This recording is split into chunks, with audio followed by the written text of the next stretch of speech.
우리 다 같이 마태복음 3장 7절에서 10절의 말씀을 봉독합니다. 요한이 많은 바리새인들과 사두개인들이 세례 베푸는 대로 오는 것을 보고 이르되 독사의 자식들아, 누가 너희를 가르쳐 임박한 진노를 피하려 하더냐. 그러므로 회개에 합당한 열매를 맺고 속으로 아브라함이 우리 조상이라고 생각하지 말라. 내가 너희에게 이르노니 하나님이 능히 이 돌들로도 아브라함의 자손이 되게 하시리라. 이미 도끼가 나무 뿌리에 놓였으니 좋은 열매를 맺지 아니하는 나무마다 찍혀 불에 던져지리라. 아멘. 새벽에 모신 여러분, 잘 오셨어요. 정말 하나님이 주실 말씀이 있기에 또 내가 드릴 기도가 있기에 여러분 반드시 받아야 될 응답이 있기에 오늘 이 새벽에 오신 줄로 믿습니다. 같이 한번 따라서 해볼까요? 우리는 기도하고 하나님은 응답하십니다. 우리는 순종하고 하나님 응답하십니다. 하나님은 역사하십니다. 꼭 그렇게 되길 주님의 이름으로 축복합니다. 오늘 말씀의 제목은 나무 뿌리와 도끼입니다. 나무 뿌리와 도끼. 오늘부터 예수님의 비유에 대해서, 신약성경에 나타난 비유에 대해서 여러분과 함께 새벽에 말씀을 나누려고 합니다. 예수님은 비유로 말씀을 참 많이 하셨어요. 그리고 예수님께서 뭐라고 강조하시냐면 내가 비유 아니고는 말씀하지 않겠다고 강조할 때도 있었습니다. 비유라는 게 뭐냐면 던져진다는 뜻이에요. 그래서 우리가 본론을 말하고 본론의 핵심을 전달하기 위하여 비유로 말씀을 하시죠. 예수님은 정말 비유를 말씀 많이 하셨고 그 다음에 천국에 대한 비유도 왜 사람들이 바로 알아듣지를 못하니까 비유로 말씀하시죠. 자, 마태복음 13장 34절에 보니 예수께서 이 모든 것을 무리에게 뭘로 말씀하시고 비유로 말씀하시고 비유가 아니면 아무것도 말씀하지 아니하셨으니 그럼 비유가 이토록 중요한 건가? 핵심 천국에 대해서 말씀을 나누시면서 천국을 알아듣게 하기 위하여, 그러니까 천국을 가본 적도 없고 그 다음에 누구한테 들어본 적도 없는데 예수님이 말씀하시면서 천국은 여기 있다 저기 있다 아니고 이미 너의 마음속에 있다. 그래서 어떻게 하면은 예수님은 하늘나라 진리를 사람들이 깨닫고 그거를 알아듣도록 하기 위해서, 그래서 여러분 우리가 이 비유에 대해서 알게 되면 말씀이 깨달아지고 신앙이 성숙이 되고 아 이거구나, 그러면 이거를 붙잡고 나가면 됩니다. 예수님이 34절에 비유로 말씀하시고 비유가 아니면 아무것도 말씀하지 아니하셨으니, 그러면서 35절에 이는 선지자를 통하여 말씀하신가? 그 다음 같이 합니다. 내가 입을 열어 비유로 말하고 창세부터 감추인 것들을 드러내리라 함을 이루려 하심이라. 창세부터 감추인 것들을 드러내리라. 아, 그러면 비유에 참 깊은 것이 있겠구나. 그럼 우리가 혹시 어떤 말씀을 나누면서 이 말씀을 알아듣기가 조금 뭐하면 좀 쉽게 상대방 알아듣게 듣기 위해서 예컨대 예를 들어 이렇게 말씀을 하잖아요. 예수님은 비유로 말씀한 게 참 많아요. 그래서 마태복음부터 우리가 예를 들면 포도나무의 비유라든지 알곡과 쭉정이의 비유라든지, 근데 그 속에 핵심이 들어있거든요. 그래서 오늘부터 이제 하나하나 보면서 저도 여러분도 비유에 대해서 말씀을 공부하면서 말씀에 대한 깨달음, 신앙이 성숙되고 마지막 때 우리가 믿음으로, 말씀으로, 기도로, 성령으로, 보혈로 우리가 승리하길 주님의 이름으로 축복합니다. 오늘 말씀의 제목은 나무 뿌리와 도끼입니다.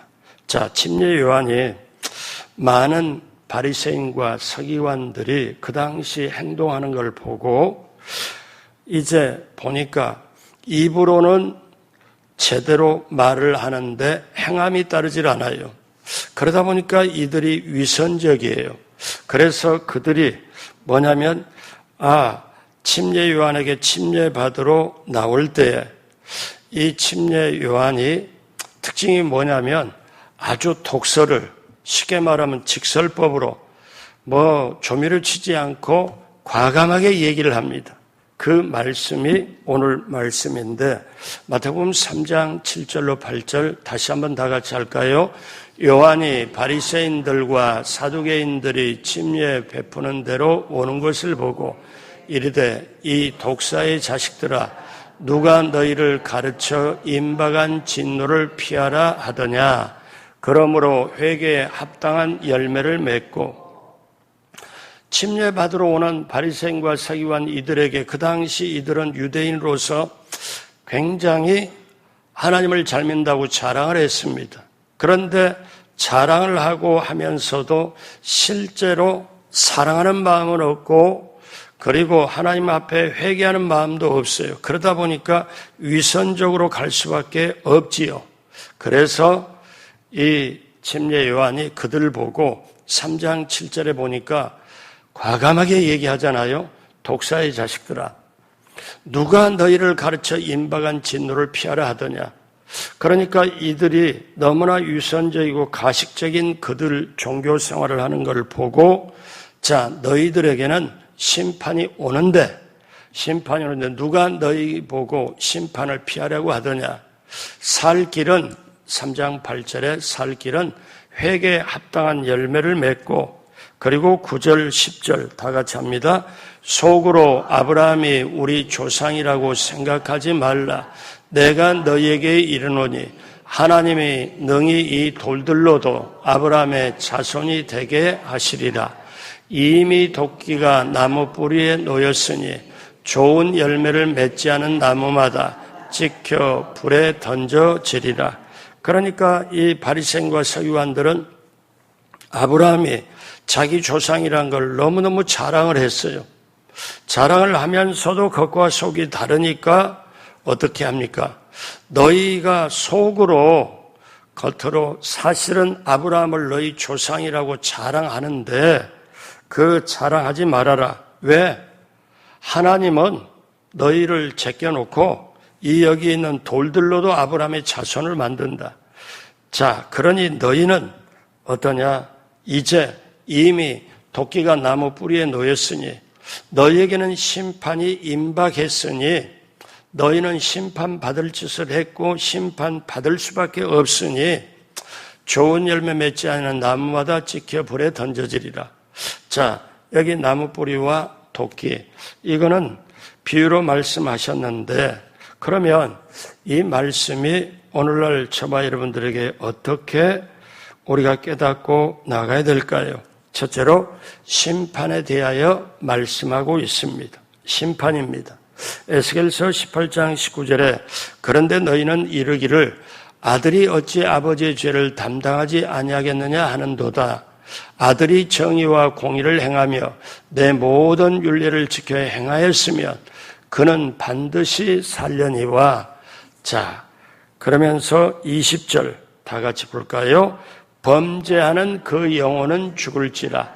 아들이 아버지의 죄악을 담당하지 아니할 것이요 아버지는 아들의 죄악을 담당하지 아니하리니 의인의 공의도 자기에게로 돌아가고 의인의 악이 또 자기에게 돌아가리라. 그러니까 하나님 앞에는 개별로 서 있는데 아버지가 공의를 베풀면 아들도 공의를 베풀게 되고 그런데 그렇게 하질 못하고 결국 다 죄를 지으니 그 심판을 받을 수밖에 없다고 이렇게 합니다. 그러면서 우리는 이 심판이 오려면 어떻습니까? 반드시 그 전에 죄가 오고, 죄 없는 사람에게 심판이 올 리가 없잖아요. 죄 있는 사람에게 심판이 오잖아요. 여러분, 오늘날 한국교회에 이런 설교가 좀 많이 사라졌어요. 천국과 지옥에 대한 설교가 사라졌죠. 천국이란 말을 잘 안 하죠. 지옥이란 말 더더욱 안 하고요. 그 다음에 심판이란 말을 안 합니다. 왜? 목사가 성도님들 비유를 마치고 마음을 맞추는 설교는 많이 하지만은 죄 지으면 심판받는다, 반드시 죽는다, 이 말을 사실 해야 되고 이것이 정말 그 사람을 살리는 거거든요. 그런데 우리가 그걸 잘 모르잖아요. 그래서 우리가 이제 믿음의 조상이라고 해서 아브라함의 예를 드는데, 아브라함은 어떠냐면 우상 장사를 하는 아버지와 함께 살다가 하나님의 부르심을 받고 하나님의 인도한 대로 가요. 저와 여러분도 세상에 알아서 나름대로 살다가 예수님을 믿고 보니까 하나님의 자녀라고 그러네. 그러면 하나님의 자녀는 하나님의 말씀을 따라가야 되네.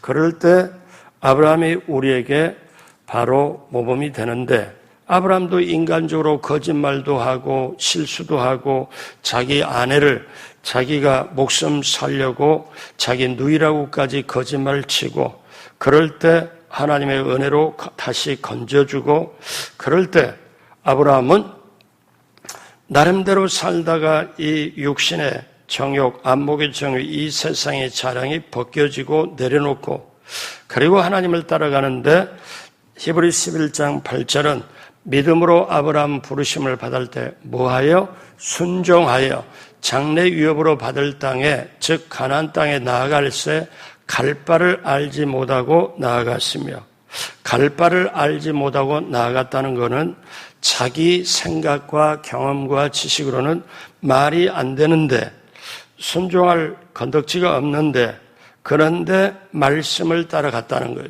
이거를 뭐라고 말하냐? 믿음이라고 그래요. 믿음은 눈에 보이지 않는데 그 말씀을 믿고 따라가는 걸 믿음이라고 하지요. 그런데 그 믿음으로 가야, 그 약속의 말씀을 믿고 가야 천국을 상속으로 받아요. 가나안 땅을, 그가 약속의 땅을 받지요. 그런데 로마 4장 14절에 만일 율법에 속한 상속자이면 믿음은 헛것이 되고 약속은 파기되었느니라. 천국은 율법으로 지킴으로 들어가는 게 아니고 뭘로 들어가느냐? 믿음으로 들어가요. 눈에는 안 보여도, 손에는 잡히는 것 없어도, 귀에는 들리는 소리가 없어도 하나님의 약속의 말씀을 믿음으로.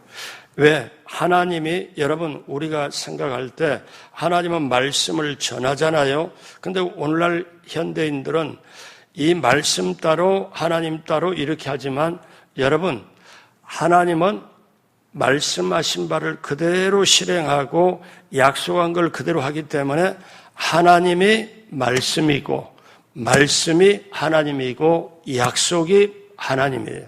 이게 분리를 시키면은 안 되는 거지요. 오늘날 사람들은 자기 필요에 대해서 분리를 시키는데, 그래서 우리는 알아야 되는 게 어떠냐면, 믿음으로 가지 않고 정말 하나님을 신뢰하지 않고 하는 것은, 모든 것은 사실 다 죄입니다. 잠언서 28장 13절에 자기의 죄를 숨긴 자는 형통하지 못하나, 그 다음 같이 할까요?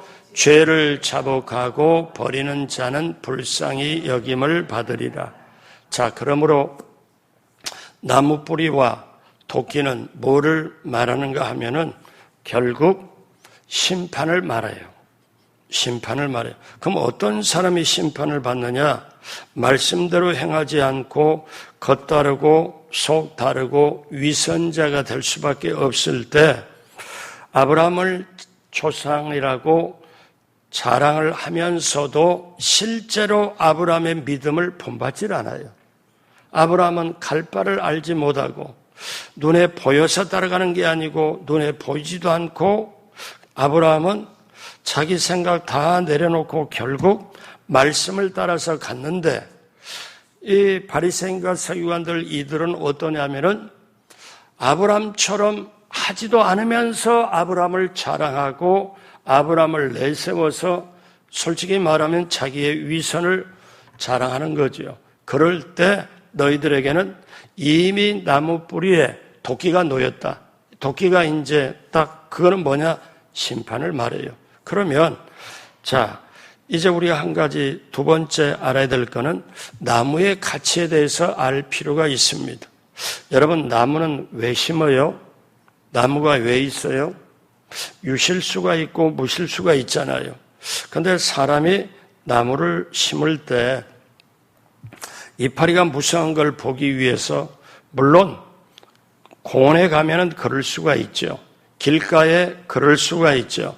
그러나 사람이 대부분 집안에 아니면 뭐랄까 이렇게 과송이나 나무를 심을 때 열매를 얻기 위해서 그렇습니다.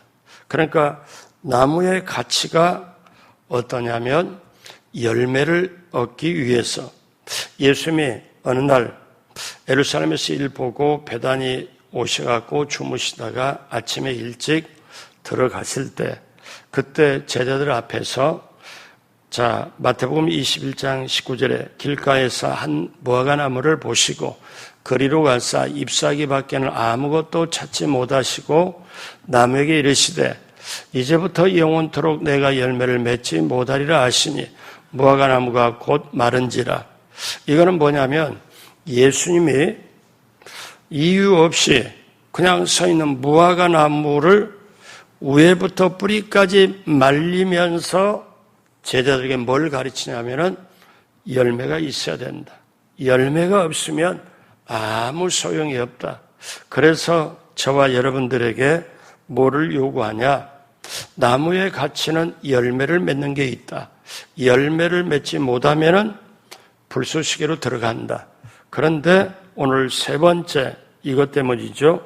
열매를 요구함을 말씀하고 있다는 거예요. 예수님은 단순히 이렇게 이미 나무 뿌리에 놓여 있으니 심판하는 게 목적이 아니고 여러분 기독교의 대헌장이라고 하고 제1복음이라고 말하는 별명이 붙어있는 요한복음 3장 16절에 17절에 보면 하나님이 저와 여러분을 이처럼 사랑하사 독생자를 주셨으니 이는 사람이 멸망하지 않고 그를 믿는 자마다 예수님을 믿는 자마다 멸망하지 않고 영생을 얻게 하려 하심이라. 그런데 그 다음에 보니까 하나님이 심판하려고 하는 뜻이 아니고 모두가 구원받기를 원한다고 이렇게 말씀을 하시거든요. 그러면 모두가 구원받기를 원한다. 하나님 입장에서는 구원의 열매를 맺기를 원해요. 그래서 우리가 오늘 나무 뿌리에 도끼가 있다는 것은 놓였다는 것은 이미 심판이 지금 다가왔다는 거예요. 여러분 사실 지금 세상에요. 전쟁과 더불어서 너무너무 악이 팽배해졌어요. 이 세상에 지금 보면 심판받을 수밖에 없어요. 자, 국가들끼리도 죄를 많이 짓고 각 나라가 정치하면서도 경제를 돌리면서 죄를 많이 짓고 거기에 탐욕이 들어가고 보통 보면은 이게 이 지구가 맨정신으로 돌아갈 수가 없을 정도로 지금 그렇게 돼요. 그런데 결국 마지막 때 심판을 자초하고 지금 전쟁들, 기근, 홍수, 지진 이것이 다 신호입니다. 자, 그런데 우리가 마지막 때를 살면서 어떤 걸 보냐면은 분명히 심판으로 다가오는 건 분명한데 하나님이 정말 원하는 건 하나님은 우리를 심판하라는 게 목적이 아니고 우리로 하여금 열매 맺는 걸 원해요. 자, 그래서 열매가 세 가지인데 첫 번째는 믿음의 열매를 요구합니다. 믿음의 열매입니다. 마태복음 7장 16절 다 같이 할까요? 그들의 열매로 그들을 알지니 가시나무에서 포도를 또는 엉겅퀴에서 무화과를 따겠느냐. 그러니까 같이 한번 따라서 한번 해보실래요? 열매로 안다. 여러분, 주님이 하신 말씀이에요. 열매로 그들을 안다. 그러니까 과정이 어떻든 모두가 우리 예수 믿는 사람은 과정도 좋아야 되고 동기도 좋아야 되고 열매도 좋아야 되고, 그런데 열매로 그들을 안다. 그래서 믿음의 열매를 원해요. 믿음의 열매를 원해요. 왜? 믿음이 반드시 열매를 맺기 때문에. 그런데 가시나무에서 포도를, 거기서 무화과를 따겠냐? 포도요 나무에서 포도를 따고 무화과 나무에서 무화과를 따는 건데, 열매 없으면 어떻게 해요? 심판받는다는 거지요. 두 번째, 행함의 열매를 요구합니다. 야고보서 2장 26절 다 같이 할까요? 영혼 없는 몸이 죽은 것 같이 행함이 없는 믿음은 죽은 것이니라. 여러분, 우리가 믿음의 열매 다음에 행함의 열매, 그럼 믿음의 열매를 말씀을 드렸는데 어떻게 맺냐? 저와 여러분이 스스로 열매 맺는 게 사실은 아니에요. 예수님이 내 안에 계셔서 예수님과 함께 열매를 맺는 거고, 하나님이 원하는 열매는 주님이 함께하고 성령님이 함께해서 열매 맺는 거지, 스스로 열매 맺는 거는 얼마 못 갑니다. 열매 맺으려다가 지쳐서 낮아빠집니다. 이게 사람들의 인생이에요. 삶을 한번 제대로 살아보려고 세상 사람들 보십시오. 어떻게 해요? 열심히 애쓰고 노력하고 심지어 다른 사람들에게도 말을 들어가면서까지 돈을 모으고 집을 사고 자동차를 사고, 이제 자식들 시집장가 갈 때 집 한 채씩 한번 해주는 거예요. 이 정도 돼야 사람 사는 거지. 그런데요, 그게 세상 사람들이잖아요. 그러면 그렇게 가면서 어떻습니까? 마지막에 정말 열매가, 하나님이 원하는 열매가 없어요. 저는 뭘 많이 보냐면, 돈이라는 거는 사람에게 꼭 필요한 거예요. 근데 돈은 하나님 입장에서 보면은 나쁜 것도 아니고 좋은 것도 아니고 중간입니다. 좋은 사람이 돈을 쓰면 정말 좋은 도구가 되고, 나쁜 사람이 쓰게 되면 죄를 짓는 남까지 침몰하게 하는 도구가 되고, 돈은 우리에게는 가장 필요한 거예요. 근데 그 필요한 거를 사랑하지 말라. 왜? 사랑하는 대상은 하나님이고 사랑하는 대상은 이웃, 사람이지, 그 외에는 사랑하는 대상으로 하나님이 원하지 않아요. 하나님을 사랑하고 사람을 사랑하기 위하여 필요한 것이 건강이요, 필요한 것이 돈이요, 필요한 것이 우리의 일인 줄로 믿습니다. 이것이 정말 질서가 중요해요. 여러분, 성경을 계속 보면 전체적으로 정리할 게 있는데, 자, 같이 한번 따라서 해보실래요? 평생 우리가 일을 하고 살지만 같이 한번 따라서 해요. 일보다 사람이 더 중요하고 사람보다 하나님이 더 중요합니다. 이게 질서입니다. 이 질서를 가지고 가면 절대 인생 후반에 인생의 석양에 후회 않습니다. 하나님이 가장 중요하고 그 다음에 사람이 중요하고 그 다음에 어떻게 해요? 일이 중요해요. 여러분, 일을 하다가 이 내가 하는 일이 아무리 중요해도 다른 사람이 대신 해줄 수 있습니다.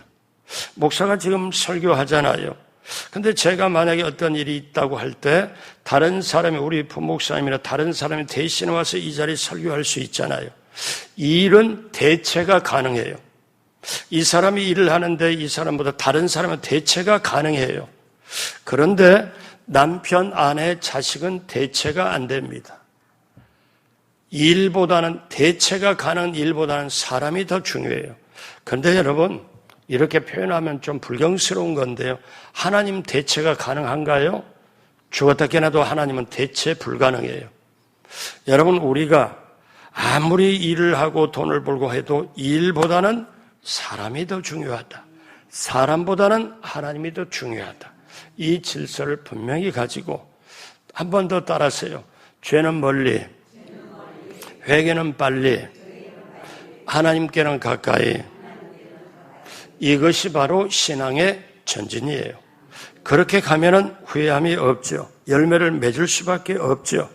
그래서 영혼은 몸이 죽은 것 같이 행함이 없는 믿음은 죽은 것이라. 믿음의 열매, 행함의 열매.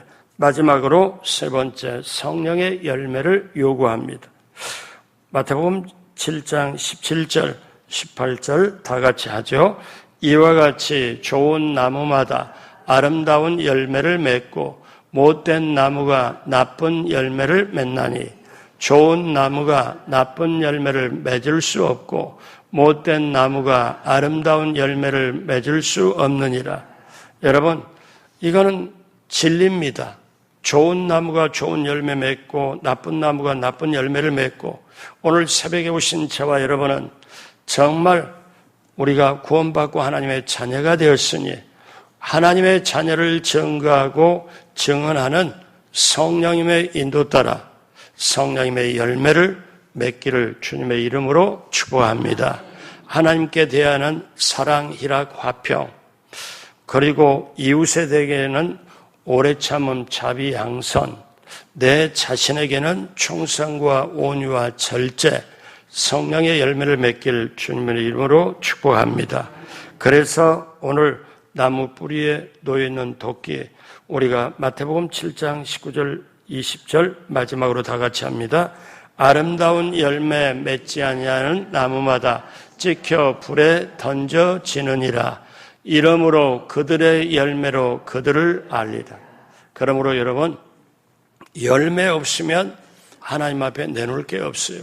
믿음의 열매, 행함의 열매, 성령님의 열매, 이 열매를 맺어서 하나님을 기쁘시게 하고 인생의 보람을 깊이 있게 느끼는, 그리고 정말 예수 믿고 사는 삶이 이렇게 좋은가, 주님과 나와 포도나무와 가지관계로 붙어 있으면서 관계의 축복을 누리며 살아가는 저와 여러분 모두가 되길 주님의 이름으로 축복합니다. 기도하겠습니다. 하나님 아버지 감사합니다. 우리가 인생을 살고 살아도 일보다 사람이 더 중요하고 사람보다 하나님이 더 중요한 걸 우리가 알고 성령님의 인도 따라 믿음, 행함, 성령님의 열매를 맺고 나아갈 수 있도록, 그리하여 내가 작은 일에 충성하였으며 많은 것을 내게 맡기리니 천국까지 맡기고 천국까지 넉넉히 들어가는 귀한 열매 맺는 우리 모두가 되도록 함께하여 주옵소서. 열매가 없어서 나무 뿌리에 도끼가 놓여있는 심판받는 자가 결코 아니요, 우리는 열매 맺어 충성된 종이라 일컬음을 받는 한 사람 한 사람 모두가 되도록 함께하여 주옵소서. 감사하며 예수님의 이름으로 축복하고 기도드립니다. 아멘.